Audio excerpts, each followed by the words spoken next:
नमस्कार दोस्तों, स्वागत है आपका हमारे YouTube चैनल पर। दोस्तों, मेरा नाम अवनीश कुमार पांडे है। आज जो मैं आपके लिए इम्पोर्टेंट वीडियो लेके आया हूँ, ये है वर्ल्ड वार 3 की प्रिडिक्शन से। दोस्तों, इस समय जो है कि मिडिल ईस्ट में और सेंट्रल यूरोप में जिस तरह से वार की सिचुएशन बन रही है, ये काफ़ी ज़्यादा डरावनी है। यानी कि अगर आप देखें तो इस समय कोई भी व्यक्ति इस बात से जो है कि अछूता नहीं है कि वर्ल्ड वार 3 किसी भी समय छिड़ सकता है। इसकी जो है कि कुछ ऐसे ग्राउंड क्लियरेंस जो है कि दिखाई दे रहे हैं, जिससे हम इस बात को लेकर के अंदाजा लगा सकते हैं कि स्थिति कितनी ज्यादा अब आगे और बिगड़ने वाली है। जिस तरह से रसिया और यूक्रेन का वार 3 साल से चल रहा है और किसी तरह का कोई जो है कि अभी क्लियरेंस नहीं दिखाई दे रहा है कि यूक्रेन जीत रहा है कि रसिया जीत रहा है।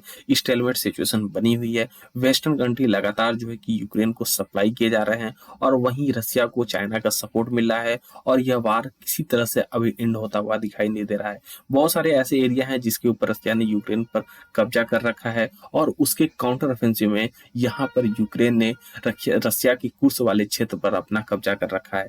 दोस्तों, यहाँ पर स्ट्रेटजी की बात करनी पड़ेगी। किस तरह से जो है कि रसिया ने पहले यूक्रेन के सैनिकों को अपने क्षेत्र में घुसने दिया, उसके बाद कुछ समय के बाद जब रसिया ने रिटेलिएशन शो किया तो वहां पर यूक्रेन को एक बहुत बड़ा नुकसान उठाना पड़ा। इसके बाद अगर हम बात करें तो यूक्रेन लगातार लॉन्ग रेंज मिसाइल की डिमांड करता आ रहा है। उसका ये मानना है कि वह रसिया के एनर्जी इंफ्रास्ट्रक्चर को हैमर कर सकता है। अगर उसके एनर्जी इंफ्रास्ट्रक्चर को डैमेज किया गया रसिया के, तो इससे यूक्रेन को ये फायदा होगा कि यूक्रेन जो है कि डिप्लोमेटिक टेबल पर रसिया को ले आ पाएगा। अब यहाँ पर बात ये है कि रसिया का जो भी एनर्जी इंफ्रास्ट्रक्चर है, जो भी उसके पावर प्लांट है, वो काफी डीप है। यानी कि उसके जो है कि उसके लिए यूक्रेन को लॉन्ग रेंज मिसाइल की जरूरत पड़ेगी और इस चीज की डिमांड के लिए यूक्रेन लगातार वेस्टर्न कंट्री को देख रहा है। उसका ये मानना है कि अगर उसको लॉन्ग रेंज मिसाइल मिलती है तो रसिया के एनर्जी इंफ्रास्ट्रक्चर को डैमेज कर सकता है और रसिया में एक हैवी लॉस देखने को मिल सकता है। लेकिन अब बात करें नेटो नेशन की, यूरोपियन यूनियन की, जो इस चीज के लिए तैयार नहीं है। उसका कारण यह है कि पुतिन ने डायरेक्ट ये धमकी दी है कि अगर इस तरह की लॉन्ग रेंज मिसाइल अगर यूक्रेन को दिया गया तो यह माना जाएगा कि यह डायरेक्ट जो है कि नेटो वर्सेस रसिया वार हो गया है और इसको वर्ल्ड वार 3 डिक्लेयर कर दिया जाएगा। दोस्तों, अगर वर्ल्ड वार 3 डिक्लेयर होता है तो इसको ऑल आउट वार कहा जाएगा, क्योंकि यहाँ पर आप कोई भी वेपन्स यूज कर सकते हैं। और मैं अगर आपको थोड़ा सा बैकग्राउंड दिखाऊं तो ये बहुत ही ज्यादा डिजास्टर साबित हो सकता है, क्योंकि वर्ल्ड वार 3 में जो नुकसान हुआ है उसका 3 गुना नुकसान आपको वर्ल्ड वार 3 में देखने को मिलेगा। इसलिए कोई भी देश इस चीज को लेकर के नहीं तैयार है कि ऐसी कोई सिचुएशन बने। इसलिए चीजों को डिप्लोमेटिक वे में सॉल्व करने की कोशिश की जा रही है, लेकिन लगातार जो है कि स्थिति बिगड़ने की वजह से अभी तक किसी सिचुएशन पर नहीं पहुंचा जा चुका है। जैसा कि आप इसमें देख सकते हैं कि कुर्क वाले क्षेत्र पर यूक्रेन ने अपना जो है कि कब्जा किया था, लेकिन रसिया कुछ समय के बाद लगातार जो है कि रिटेलिएशन किया। उसके बाद यूक्रेन के हर एक दिन 1000 सैनिक मारे गए और यहाँ पर यूक्रेन को एक हैवी लॉस देखने को मिला और उसके बाद ये एरिया बहुत हद तक रसिया जो है कि यहाँ पर फ्री करा चुका है यूक्रेन के सैनिकों से। अब हम बात करते हैं ईरान की। दोस्तों, ईरान में जो सिचुएशन इस समय क्रिएट हो रही है, एनर्जी उसके एनर्जी पावर प्लांट पर, उसके ऑयल रिफाइनरी पर, उसके साथ साथ वहां पर जो न्यूक्लियर पावर प्लांट है उसके ऊपर हमले की धमकी इजराइल दे रहा है ईरान के अंदर। वहीं अमेरिका ने साफ कहा है कि वह इस ऐसे किसी भी चीज के फेवर में नहीं है जो कि ईरान के एनर्जी इंफ्रास्ट्रक्चर को डैमेज करे। तो दोस्तों, यहाँ पर सिचुएशन अगर हम देखें तो यहाँ पर भी सिचुएशन काफी ज्यादा बिगड़ चुकी है और ये कहें कि यहाँ पर यूरोप से ज्यादा सिचुएशन बिगड़ी है, क्योंकि इजराइल यहाँ पर 6 फ्रंट से वार लड़ रहा है। ईरान के बहुत सारे प्रॉक्सी जो है कि इस समय इजराइल से लड़ रहे हैं और इजराइल लगातार कोशिश कर रहा है। उसको कंप्लीट हो गए 1 साल, लेकिन अभी तक उसको सफलता नहीं मिली।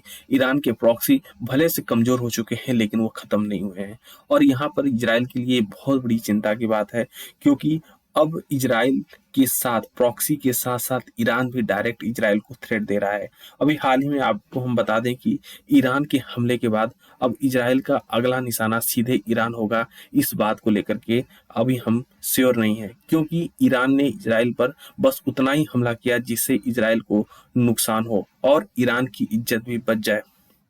वो हमास, हिजबुल्लाह, हूती पर इजराइल का बदला लेते हुए खुद को दिखाना चाहता है। इसलिए ईरान ने इजराइल पर 180 से ज्यादा बैलिस्टिक मिसाइल दागी। लेकिन इजराइल की मीडिया ये कह रही है कि एक भी व्यक्ति की जान नहीं गई है, जबकि ईरान की मीडिया कह रही है कि 2 लोगों की जान गई है और एक घायल है। तो फिर 180 से ज्यादा मिसाइल ईरान ने क्या खाली मैदान में डाली, ये एक सोचने वाली बात है। वही ईरान ने कहा कि उसने मसाद के यानी कि मोसाद के हेडक्वार्टर को उड़ा दिया है, लेकिन अटैक जो है कि हेडक्वार्टर के 500 मीटर दूर हुआ है, जो कि एक खाली जमीन है। तो हमला सिर्फ दिखावे के लिए किया जा रहा है ताकि इजराइल से बदले की कसम भी पूरी की जा सके और अमेरिका के अटैक से भी ईरान बच जाए, साथ ही अपने आतंकी संगठन को खुश भी ईरान के द्वारा किया जा सके। क्या वाकई में अमेरिका इस हमले की पहले से जानकारी थी? क्या इजराइल को भी हमले की पहले से जानकारी थी? क्या इसी वजह से इजराइल ने हमले के सिर्फ 2 घंटे बाद ही अपने एयर स्पेस को ओपन कर दिया? क्या इजराइल को यह भी पहले से पता था कि ईरान का दूसरा हमला नहीं होगा? क्या यह सब एक समझौते के तहत हुआ? ये चीज को हम समझने की कोशिश करते हैं। दोस्तों, सबसे पहले अगर हम आपको बता दें कि अभी तक किसी भी तरफ से युद्ध की जीत की बात नहीं कही गई, यानी कि कोई अभी ये नहीं कह रहा है कि नहीं हमारी जीत हुई, हमारी जीत हुई। यहाँ पर स्टेलमेट सिचुएशन टाइप की सिचुएशन बनी हुई है। ईरान ये कहते हुए कि उसने बदला ले लिया है, इजराइल ये कहते हुए कि उसने हमास, हिजबुल्लाह और हुती की कमर तोड़ दी है, और अमेरिका ये कहते हुए कि उसकी धमकी के बाद ईरान ने दोबारा हमला नहीं किया। इस वजह से सिचुएशन थोड़ी सी नॉर्मल दिखाई दे रही है। आपको पूरा सच बताएं तो क्या ये हमला युद्ध की समाप्ति की शुरुआत है या फिर तीसरे युद्ध का आगाज है? इस चीज को हमें समझना पड़ेगा एक आंकड़े के थ्रू, क्योंकि जब अगर हम तीसरे विश्व युद्ध की बात करते हैं तो हमको ये समझना पड़ेगा कि जो पहला विश्व युद्ध हुआ था उसमें दुनिया ने क्या खोया और जो दूसरा विश्व युद्ध हुआ था उसमें दुनिया ने क्या खोया। तो सबसे पहले अगर हम बात करें विश्व युद्ध वर्सेस मरघट, जिसने बहुत सारे देश, जिसका बहुत नुकसान हो चुका था, जिसमें बहुत सारे लोगों की जान गई थी, उसमें अगर हम पहले विश्व युद्ध का नुकसान देखें तो जो सैनिक मारे गए वह कितने मारे गए? करीब अगर हम पहले विश्व युद्ध की बात करें तो 55 लाख सैनिक जो है कि पहले विश्व युद्ध में मारे गए। वहीं 40 लाख नागरिक जो है कि पहले विश्व युद्ध में मारे गए थे। दूसरे विश्व युद्ध में अगर हम आंकड़ों को समझने की कोशिश करें तो 1 करोड़ 60 लाख यहाँ पर सैनिक मारे गए, वहीं 4 करोड़ 50 लाख यहाँ पर नागरिक मारे गए। दोनों को कंपेयर करें पहले विश्व युद्ध को और दूसरे विश्व युद्ध को, तो आप देख सकते हैं कि यह आंकड़ा कितने गुना दिखाई दे रहा है, यानी कि 3 से 4 गुना नुकसान यहाँ पर हुआ है। अब अगर आप सोचिए कि तीसरा विश्व युद्ध होता है और 3 में से मल्टीप्लाई करें तो यह आंकड़ा 15 करोड़ के आसपास पहुंच जाता है। तो इस दौरान आप समझ सकते हैं कि अगर परमाणु हमला भी होता है संपन्न देशों के द्वारा तो वह दूसरे देशों का कितना नुकसान करेगा।